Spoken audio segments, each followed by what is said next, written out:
రే భారమైంది రెప్పలు మూతపడక, కలలాని ఊహ కరిగిపోతుందని భయపడి, రెప్పలాచక నీ రూపం చూస్తూ,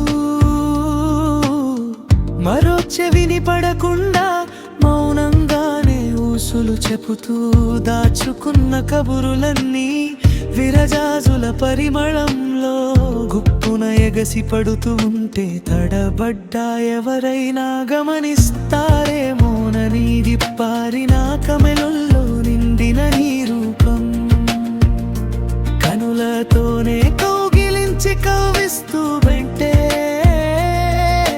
3 జాములు గడిచాయి నీ తలపుల వెల్లువలో.